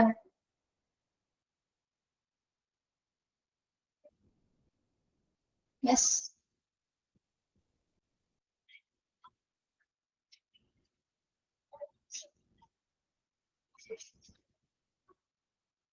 Then materials are a vital resource in a hospital. ഒരു ഹോസ്പിറ്റലിനെ സംബന്ധിച്ചിടത്തോളം ഏറ്റവും സുപ്രധാനമായിട്ടുള്ള വസ്തുക്കളാണ് എന്ത്? മെറ്റീരിയൽസ് എന്ന് പറയുന്നത്. അതിന്റെ വാല്യൂ യൂട്ടിലിറ്റി അനുസരിച്ചിട്ട് എന്താണ് അതിന് പ്രാധാന്യമുണ്ട്. ഹോസ്പിറ്റലിലെ ഏറ്റവും പ്രധാനപ്പെട്ട മേജർ ആയിട്ടുള്ള മെറ്റീരിയൽസ് ഫാക്ടേഴ്സ് തന്നെയാണ് മെറ്റീരിയൽസിൽ എന്ന് പറയുന്നത്. It is A supportive department in the functioning of the hospital. ഒരു ഹോസ്പിറ്റലിനെ സംബന്ധിച്ചിടത്തോളം ഹോസ്പിറ്റലിലെ എല്ലാ പ്രവർത്തനങ്ങളും നടക്കുന്നതിന് വേണ്ടിയിട്ടുള്ള ഒരു സപ്പോർട്ടീവ് ഡിപ്പാർട്ട്മെന്റ് ആണ് materials department, materials management department എന്ന് പറയുന്നത്. അതായത് ഹോസ്പിറ്റലിലെ എല്ലാ ഡിപ്പാർട്ട്മെന്റ്സിനും ആവശ്യമായിട്ടുള്ള വിഭവങ്ങൾ അല്ലെ, ആവശ്യമായിട്ടുള്ള റിസോഴ്സസ് മെറ്റീരിയൽസ് അവൈലബിൾ ആവണമെങ്കിൽ ഇത്തരത്തിലൊരു സപ്പോർട്ടീവ് ഡിപ്പാർട്ട്മെന്റ് അവിടെ ആവശ്യമാണ്. ഓക്കെ, അതായത് ഓരോ ഡിപ്പാർട്ട്മെന്റിനെ സംബന്ധിച്ചിടത്തോളം ഇപ്പൊ പീഡിയാട്രിക് ഡിപ്പാർട്ട്മെന്റ്സിന് പല മെറ്റീരിയൽസ് ആവശ്യമാണ്, ഗൈനക്കോളജിയിൽ പല മെറ്റീരിയൽസ് ആവശ്യമാണ്, അതേപോലെ തന്നെ OP, അതേപോലെ തന്നെ ഹൗസ് കീപ്പിംഗ്, ലൗണ്ടറി, അല്ലെങ്കിൽ എന്താ പറയാ ഏത് ഡിപ്പാർട്ട്മെന്റ്സ് എടുത്താലും നമുക്ക് എന്താണ് അവിടെ എല്ലാം പല രീതിയിലുള്ള ഉപകരണങ്ങളും മറ്റു റിസോഴ്സസും മെറ്റീരിയൽസും ആവശ്യമാണ്. അപ്പോൾ ഇതൊക്കെ നിയന്ത്രിക്കുന്നതിനും കൺട്രോൾ ചെയ്യുന്നതിനും വേണ്ടിയിട്ടാണ് നമ്മുടെ ഹോസ്പിറ്റലിൽ ഒരു മെറ്റീരിയൽസ് മാനേജ്മെന്റ് എന്ന പ്രോസസ് കൊണ്ടുവന്നിരിക്കുന്നത്. ഓക്കെ, അപ്പോ ഒരു കൺട്രോൾ ഒന്നും ഇല്ലാതെ നമുക്ക്, അല്ലെങ്കിൽ ഒരു ഹെഡ് ഓഫ് ദ പൊസിഷൻ ഒന്നും ഇല്ലാതെ എന്താണ് ഇത്തരം കാര്യങ്ങൾ നമുക്ക് ഹോസ്പിറ്റലിൽ കൺട്രോൾ ചെയ്ത് കൊണ്ടുപോകാനായിട്ട് സാധിക്കില്ല. ഓക്കെ, അപ്പോൾ ഹോസ്പിറ്റലിനെ സംബന്ധിച്ചിടത്തോളം വലിയൊരു ഡിപ്പാർട്ട്മെന്റ് തന്നെയാണ്, സപ്പോർട്ടീവ് ആയിട്ടുള്ള ഡിപ്പാർട്ട്മെന്റ് തന്നെയാണ് എന്ത് മെറ്റീരിയൽസ് മാനേജ്മെന്റ് ഡിപ്പാർട്ട്മെന്റ് എന്ന് പറയുന്നത്. ഓക്കെ, ഇൻട്രൊഡക്ഷൻ പറഞ്ഞ കാര്യങ്ങളൊക്കെ മനസ്സിലായോ?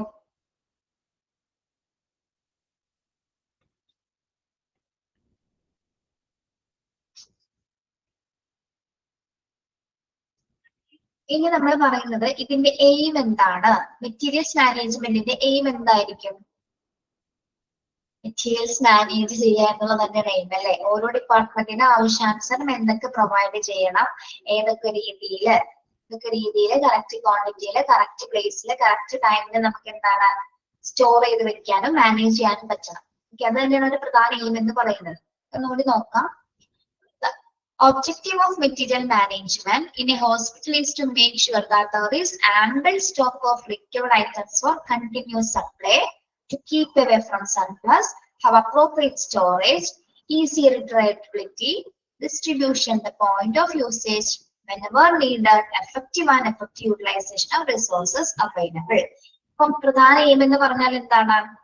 നമുക്ക് ആവശ്യാനുസരണം, ആംബിൾ സ്റ്റോക്ക് എന്ന് ഉദ്ദേശിക്കുന്നത് എന്താണ്? ആംബിൾ മതിയായ രീതിയിലുള്ള എന്തുണ്ടായിരിക്കണം, മെറ്റീരിയൽസ് സപ്ലൈ ചെയ്യാനായിട്ട് മെറ്റീരിയൽസ് നമ്മുടെ കയ്യിൽ, ഐറ്റംസ് നമ്മുടെ കയ്യിൽ ഉണ്ടായിരിക്കണം അല്ലെ, ആവശ്യാനുസരണം അല്ലെങ്കിൽ മതിയായ രീതിയിൽ സ്റ്റോക്ക് ഉണ്ടായിരിക്കണം. ഏത് ഡിപ്പാർട്ട്മെന്റ് എന്തൊക്കെ വേണോ അതുമായി ബന്ധപ്പെട്ടിട്ടുള്ള ആംബിൾ സ്റ്റോക്കേജസ് നമ്മുടെ കയ്യിൽ ഉണ്ടായിരിക്കണം. എന്തിനു വേണ്ടിയിട്ട്? കണ്ടിന്യൂസ് ആയിട്ടുള്ള സപ്ലൈ ചെയ്യുന്നതിന്, എല്ലാ ഉപകരണങ്ങളും എല്ലാ ഡിപ്പാർട്ട്മെന്റിലേക്കും വിതരണം ചെയ്യുന്നതിന് വേണ്ടിയിട്ട്. To keep away from surplus, മാത്രമല്ല എന്താണ് നമ്മള് സർപ്ലസ് ഇല്ലാത്ത രീതി എന്ന് പറഞ്ഞാൽ എന്താണ്? മിച്ചം വരാതെയുള്ള രീതിയിലായിരുന്നു നമ്മള് സാധനങ്ങൾ സ്റ്റോക്ക് ചെയ്യുന്നത്. വെറുതെ കുറെ മെറ്റീരിയൽസ് നമുക്ക് ഇങ്ങനെ വാങ്ങിച്ചു വെച്ചിട്ട് കാര്യമില്ല അല്ലെ, അതൊരിക്കലും മിച്ചം വരാൻ പാടില്ല, അല്ലെങ്കിൽ ഇങ്ങനെ ബാലൻസ് വരാനായിട്ട് പാടില്ല. കറക്റ്റ് ആയിട്ടായിരിക്കണം നമ്മൾ എന്ത് കൊടുക്കേണ്ടത്, സപ്ലൈ ചെയ്യേണ്ടത്.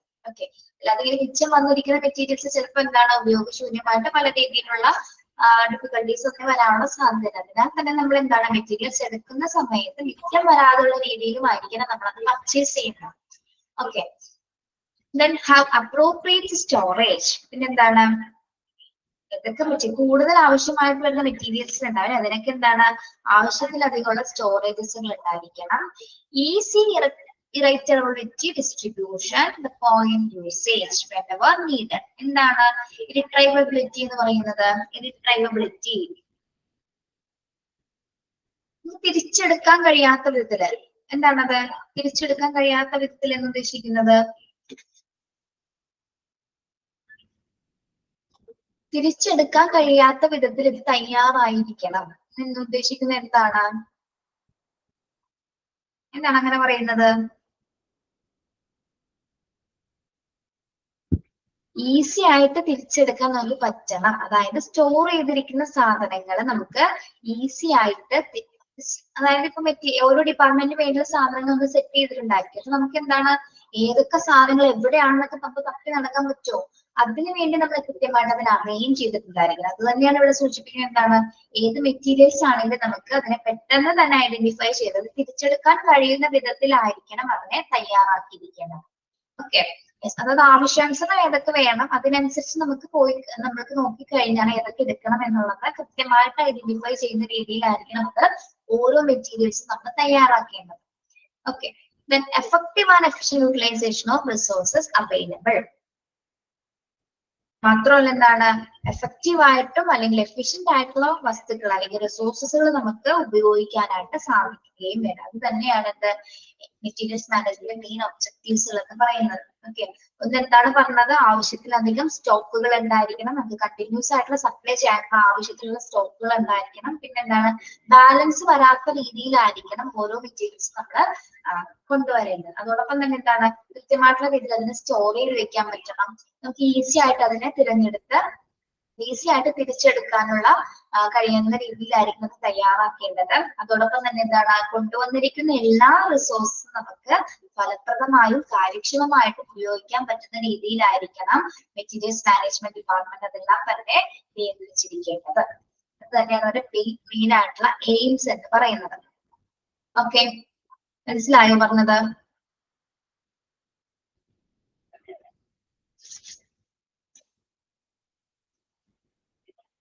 ക്ലിയർ ആണോ പിള്ളേരെ? കാര്യം മനസ്സിലാവുണ്ടോ പറഞ്ഞത്?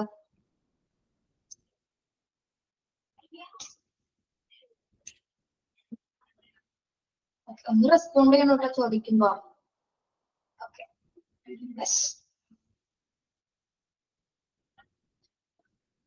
ഓക്കെ, ബാക്കി നമുക്ക് അടുത്ത ക്ലാസ്സിൽ എടുക്കാം കേട്ടോ.